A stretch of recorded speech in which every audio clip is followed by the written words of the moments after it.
মোয়ে, ও মামি মোয়ে মোয়ে।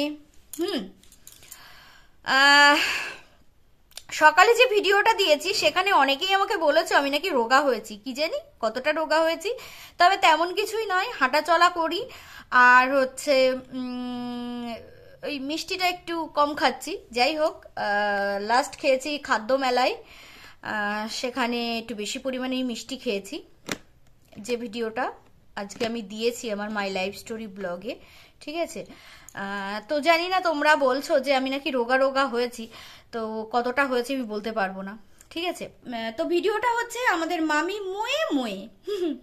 এই কথাটা বেশ ভাইরাল হয়েছে না, তাই ভাবলাম শুরুটা এখান দিয়ে করি, যদি একটু ভিউজ বেশি হয়। তো আমি সবসময় বলি যে এই জন্মের কর্মের ফল এই জন্মেই ভোগ করতে হয়, সেটা আমার ক্ষেত্রেও প্রযোজ্য আর তোমাদের সকলের ক্ষেত্রে। যদি অন্যায় করে থাকি বা যদি কাউকে মনে দুঃখ দিয়ে থাকি, তো সেই কর্মফল আমাদেরকে ভোগ করতেই হবে, তাই না? তো মোয়ে মোয়ে দিয়ে কেন শুরু করলাম? দেখো, আমি কিন্তু সত্যিই জানি না যে ভাগ্নের সাথে এই গুথোপার সত্যি ইন্টু ইন্টু আছে কিনা। ঠিক তেমনি গুথোপাও জানতো না যে কণিকার সাথে তার ভাসুরের ইন্টু ইন্টু আছে কিনা, কিন্তু সে গোপন সূত্রের খবর যোগ করে সে দিনের পর দিন এরকম ভিডিও নামিয়ে গেছে, এবং কারোর বুঝতে বাকি নেই যে কণিকাকে গুন্ডি বললে সেই গুন্ডিটা কে, আর গুন্ডা বললে সেই গুন্ডাটা কে, তাই না? দাদা এসো, দাদা এসো, ঠিক সেই রকম এখন সবাই মোয়ে মোয়ে, মামি মোয়ে মোয়ে করছে। ঠিক আছে, বুঝতে কারোর বাকি নেই যে সেটা গুথোপাকে বলছে, আর গুথোপা বললে বুঝতে কারোর বাকি নেই যে গুথোপা মানে কে, তাই না? তো এই নামগুলো ফেমাস হয়ে গেছে। তো একটা সময় খুব চোখের জল ফেলেছে কণিকাদের, এটা একদম মানতেই হবে, কারণ কণিকা সেই সম্পর্কে থাকুক আর নাই বা থাকুক, সবার কাছে প্রচার হয়েছে যে এরকম সম্পর্কে সে লিপ্ত, তাই না? তার ভিডিও সোশ্যাল মিডিয়াতে ছাড়া হয়েছে এবং সবাই সেটা জেনেছে। ঠিক তেমনি এখন গুথোপার সাথে ভাগ্নেকে নিয়ে যে কথাগুলো উঠছে সেটাও সোশ্যাল মিডিয়াতে ছাড়া হচ্ছে। তো গুথোপা এখন নিশ্চয়ই বুঝতে পারছে যে কি জ্বলুনিটা কণিকার হয়েছিল, তাই না? তাই এই জন্মের পাপের ফল এই জন্মেতেই সকলকে ভোগ করতে হয়। তো সেখানে এখন গুথোপা নিশ্চয়ই বুঝতে পারছিস যে সেই সময় কণিকার কতটা জ্বালা হয়েছে। দিনের পর দিন দাদা এসো, দাদা এসো, পাশের ঘরে যৌবনের এডিট চলছে, কত কথা। হ্যাঁ, ওরা কেস করেছে, কেস এখনো রানিং আছে, কিন্তু এখনো হয়তো কোনো রকম কিছু হয়নি, স্টে অর্ডার রয়েছে, কিন্তু কিছুটা হলেও কিন্তু আমাদের কণিকা কিন্তু শান্তি পেয়েছে যে এখন সবার সামনে চলে এসেছে যে তার ভাগ্নের ব্যাপারটা, এবং কে এনেছে? ম্যান্ডি। একদম ম্যান্ডির সাথে গোপন কথা সে বলেছে। গুথোপার সাথে আমার একবার কথা হয়েছিল, ম্যান্ডির ব্যাপারেই কথা হয়েছিল, কিন্তু সে এমনভাবে তাদের ফিজিক্যাল রিলেশনের কথা, হাজব্যান্ড ওয়াইফের কথা আমাকে বলেছিল, যে কথাগুলো আমি আমার বরকে বলেছিলাম, বললে যে এই কি ধরনের মহিলা, একদিন কথা বলাতে এরকম, তখনই বুঝে গেছিলাম যে এ ভীষণ কামুক একটা মহিলা। একদম, কারণ ওই কথাগুলো একজনের সাথে ফার্স্ট আলাপে বলা যায় না। তাহলে ভাবো ও ম্যান্ডির সাথে কত রকম কথা বলেছে। তো ম্যান্ডি একটা জাস্ট ফাঁস করে দিয়েছে যে ভাগ্নের ব্যাপারটা, আর তাতেই সবাই জেনে গেছে যে ভাগ্নের সাথে ওর রিলেশনের ব্যাপারটা, আর সেখান থেকে হয়তোবা কোনো এক জায়গা থেকে কণিকার জয়লাভ কিন্তু হয়েছে, তাই না?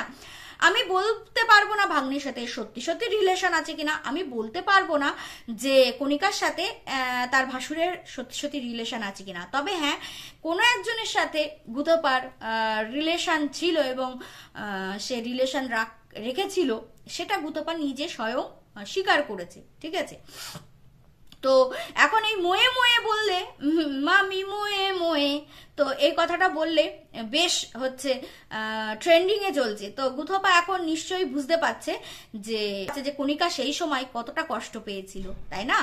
এবার বলি, গুথোপা বলেছিল যে সব বিবাহিত মেয়েরা পরকিয়া করে। তো তার উত্তর সে দিতে পারেনি এবং হাত জোর করে বলেছে নো কমেন্টস, নো কমেন্টস। তার বর সামনে এসে হাত জোর করে সকলের কাছে ক্ষমা চেয়েছে, তার মানে সে যে ভুল করেছে সেটা বলেছে। কিন্তু তার বর সুন্দরভাবে জিনিসটাকে হ্যান্ডেল করেছে, কিন্তু সে জানে যে সে কমেন্টস করবে না, আর ইগোর লড়াইয়ে সে কখনো হারতে চাইবে না, তাই সে নো কমেন্টস, নো কমেন্টস বলেছে।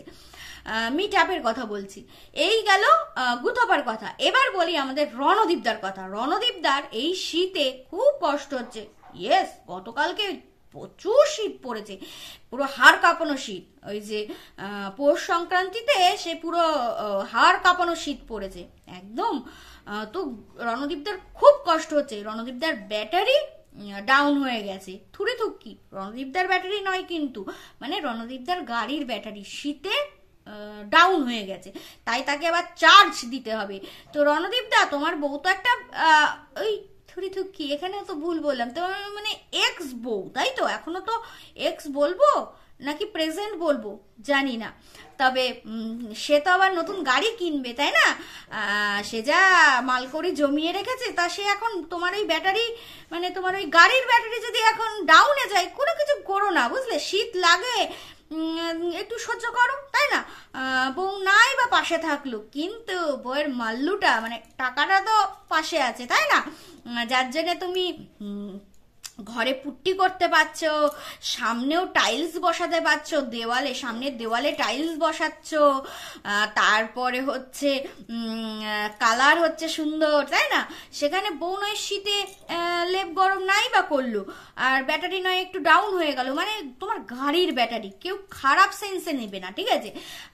একটু গাড়ির ব্যাটারি নয় ডাউন হয়ে গেল, গাড়ির ব্যাটারি একটু চার্জ দিয়ে আনলে, কোথায় আবার যাবে নাকি? হ্যাঁ, তা পুট্টিটা তো হচ্ছে, তাই না?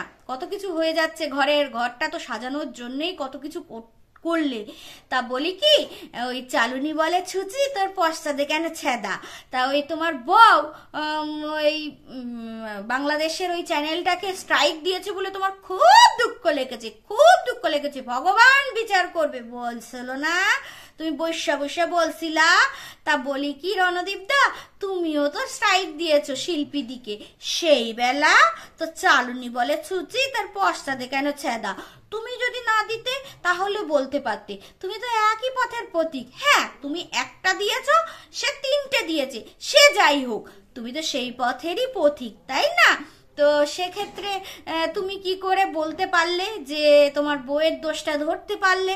আবার বলছে আমেরিকার সাথে কথা হচ্ছে, হয়তো বা স্ট্রাইকটা উঠে যেতে পারে। সত্যি কি তাই? এইভাবে কি কখনো স্ট্রাইক উঠতে পারে? যে ক্রিয়েটর স্ট্রাইক দেবে, সেই ক্রিয়েটর যদি না তোলে, তাহলে তো কোনো রকমেই উঠবে না। তাহলে কি তুমি বউকে বলছো, মানে এক্স বউ না প্রেজেন্ট বউ, কি বলবো, যাই হোক, বলছো যে এই চ্যানেলটা থেকে স্ট্রাইক তুলে দেওয়ার জন্যে? ঘরের কাজ কি তরতর করে এগোচ্ছে, যে ভিউজ ডাউনে যাচ্ছে, তোমার ওই এরম করা ভিডিও কেউ দেখবে না কো, বুঝলে? তুমি ওই ব্যাটারি নিয়ে দৌড়াও, যা শীত পড়েছে, ব্যাটারি তো একটু চার্জ আপ করতেই হবে, তাই না? তো যাই হোক, যেটা বলছিলাম, ওদিকে রিনা একবার ওই শীতের মধ্যে নাইটি পরে চলে যাচ্ছে অলকানন্দাতে, তাই তো, গা ডুবিয়ে স্নান করতে। আর আচ্ছা রিনা, ওই দিদার বাৎসরিক কাজে, না সরি, দিদার কাজে তুই কি খেলি? বললি তোর বৌদির মাসির বাড়ি না পিসির বাড়ি খাবি, তা তো সেটা দেখালি না। তো ভিডিওর তো 10 মিনিটের হয়েছিল, তো দেখাতে পারতিস, একটু দেখতাম, তাই না? সেটাও তো দেখালি না। একটা কথা বলি, এই যে বাচ্চাটাকে কখনো পড়াতে আমি বসাতে দেখি না, কখনো দেখি না। বাচ্চাটা পড়তে যায় ঠিক আছে, কিন্তু সেখান থেকে তো হোমওয়ার্ক দেয়, সেগুলো তো ওকে প্র্যাকটিস করাতে হবে, যে স্কুলের বলো, তারপরে হচ্ছে প্রাইভেটের বলো, কখনোই দেখি না। আর রিনার কথা বলি, রিনা কিভাবে এত সুন্দর সাবলীল ভাবে থাকে। আসলে পয়সা কি সবকিছু ভুলিয়ে দিতে পারে? হয়তো বা দিতে পারে, এই সমস্ত ব্লগারদের সবকিছুই দিতে পারে। তবে হ্যাঁ, কাউকে স্ট্রাইক দেওয়া একদমই উচিত না, তাকে ওয়ার্নিং দিতে হয় যে ঠিক আছে তুমি ডিলিট করে দাও, না হলে কিন্তু স্ট্রাইক দেব, সেই ওয়ার্নিংটা দিতে হয়। আর নোংরামো যখন গায়ে মেখেছো রিনা আর রণদীপদা, তোমরা নোংরা পাকে যখন নেমেছো তো সেখানে নোংরা কথা তো শুনতেই হবে, এটা তো স্বাভাবিক কথা। আর কাউকে এইভাবে স্ট্রাইক দেওয়া উচিত নয়, কারণ নোংরামো যদি তুমি না দেখাতে তাহলে কোনো মানুষ নোংরা ভিডিও করতো না। আর হ্যাঁ, একটা কথা বলবো, সবাই একই পথে হাঁটছে, আমার পথে, যে কারোর থাম্বনেল ইউজ করছে না, কারোর অরিজিনাল নাম নিচ্ছে না, যেটা আমি প্রথম থেকে করে এসেছি, এখন সবাই দেখছি সেটাই করছে। যাই হোক, শীতে যতই ব্যাটারি লো হয়ে যাক, ঠিক আছে, মানে তোমার ব্যাটারি না রণদীপ দা, মানে ওই তোমার গাড়ির ব্যাটারি, তো একটু সহ্য করো, একটু মানে সহ্য করে চলো। তার বদলে তো ডলার ঢুকছে, তাই না? তোমরা ডলারের জন্য কত কিছু করতে পারো। কানে একটা ইয়ারফোন নিয়ে মা তৈরি করা পিঠে খাচ্ছিলে, অথচ বাচ্চার ছেলেটা পাশে মোবাইলে কার্টুন দেখছে, তো ওটাকে পড়াতে তো হবে না। বলছো যে ওর জিনিসে কোনো যত্ন নেই, ওইটুকু বাচ্চার যত্ন থাকবে না, এটাই স্বাভাবিক, কিন্তু ওর চাহিদা বহুত বেড়ে গেছে। যখন রিনা গেছিল এখান থেকে তখন ওর যেমন ছিল বাচ্চাটা, এখন ওর চাহিদা প্রচুর বেড়ে গেছে, কারণ সবাই সিম্প্যাথি দেখিয়েছে বাচ্চাটার উপরে, সেই জন্যেই রিনাকে একা পাঠানো হয়েছে, বাচ্চাটাকে রেখে দেওয়া হয়েছে। তো সবাই সিম্প্যাথি দেখাচ্ছে বাচ্চাটার উপরে, যে আহারে বাচ্চাটার কত দুঃখ, মা নেই মা নেই। কিন্তু একসময় যখন সব ঠিকঠাক হয়ে যাবে তখন আমি দেখব এই সমস্ত ভিউয়ার্সরা কি করে এদেরকে সাপোর্ট করে, কারণ ম্যান্ডির এখন ভিউজ তুলতে গিয়ে প্রচুর ঘাম ঝরাতে হচ্ছে। আচ্ছা তোমরাই ভাবো না, স্যান্ডির চ্যানেলে 1 লাখ হয়ে গেছিল, স্যান্ডির চ্যানেলে ভিউজ 1 লাখ 1.5 লাখ হয়ে যেত, 3.5 লাখও হয়ে গেছিল, ঠিক আছে, ভিউজ, যখন ম্যান্ডির নীল নীল পরকিয়া সবে শুরু হয়েছে। হ্যাঁ, তো এখন দেখো সেই 1 লাখের চ্যানেলে মানে 10,000 ভিউজ তুলতে পারে না। তো এমন যেন না হয়, অলরেডি রণদীপদার ভিডিওতে ভিউজ কমতে শুরু করেছে, রিনা চালিয়ে যাচ্ছে শুধুমাত্র দীপ্ত সরকারের নাম ভাঙিয়ে, বুঝতে পেরেছো? কারণ সবাই দেখতে চাইছে ফাঁক ফোকর দিয়ে কোথা দিয়েও দীপ্ত সরকারকে দেখা যায় কিনা। তো তারপরে তো পাবলিক যখন বুঝে যাবে তখন তো আমার গল্প ফোড়ালো নোটে গাছটি মুড়ালো, এরকম হয়ে যাবে। তো দেখা যাক রিনা রণদীপদার ঘটনা কোথায় গিয়ে থামে। আর ইন ফিউচারে যদি এটা নাটক হয়ে যায় তাহলে এদের চ্যানেল গেল, এখানেই গেল, যা পেয়েছে সেই নিয়েই থাকতে হবে, এর পরে আর এদের ভিউজ আসবে না, ঠিক আছে? কারণ বাচ্চা ছেলেটা ভবিষ্যৎ নষ্ট করে তার ভবিষ্যৎ গড়া যায় না, বাড়ি হবে, বাড়িতে সুখ থাকবে না, ঠিক আছে? কারণ এই জন্মের পাপের ফল এই জন্মেই ভোগ করতে হবে। কণিকার চোখের জলের দাম এখন গুঁথোপাকে দিতে হচ্ছে, ঠিক আছে? এটাই বাস্তব, এটাই ভবিতব্য, এটাই হওয়ার ছিল, হবে, যুগ যুগান্তর ধরে এটাই চলবে। এ জন্মের পাপের ফল এই জন্মেই ভোগ করতে হবে।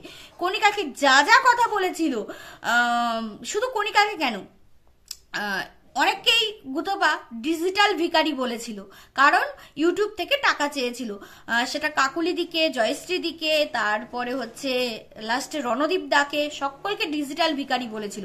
আজ ও নিজেই ডিজিটাল ভিখারি, ঠিক আছে? এটাই বাস্তব।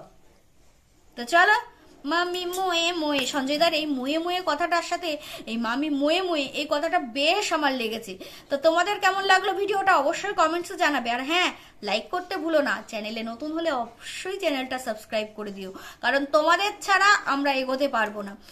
আর যারা যারা আমার daily blog channel my life story blog এখনো সাবস্ক্রাইব করোনি, প্লিজ সাবস্ক্রাইব করে দিও। আমাদের ডেলি ব্লগ, আমার দৈনন্দিন জীবনযাত্রা অবশ্যই একটু পছন্দ করো, আশা রাখছি তোমাদের পছন্দের দাম অবশ্যই দিতে পারবো, তাই তোমরা সাপোর্ট করলে অবশ্যই এগিয়ে যাব। কোনো রকম ধাপ্পাবাজি করে নয়, নিজের বুদ্ধি খাটিয়ে কন্ট্রোভার্সি চ্যানেল চালাবো, ঠিক তেমনি নিজের দৈনন্দিন জীবনযাত্রা দেখিয়ে অবশ্যই তোমাদের কাছ থেকে ভিউজ পেতে যায়। তো অবশ্যই মাই লাইফ স্টোরি ব্লগ, আমার ডেলি ব্লগ চ্যানেলটা একটু সাপোর্ট করো। তো চলো, ভিডিওটা এখানেই শেষ করছি, দেখা হচ্ছে আগামীকাল নতুন ব্লগ মাই লাইফ স্টোরি ব্লগে এবং নতুন কন্ট্রোভার্সি গিন্নির গোয়েন্দাগিরিতে। তো চলো, টাটা সকলকে।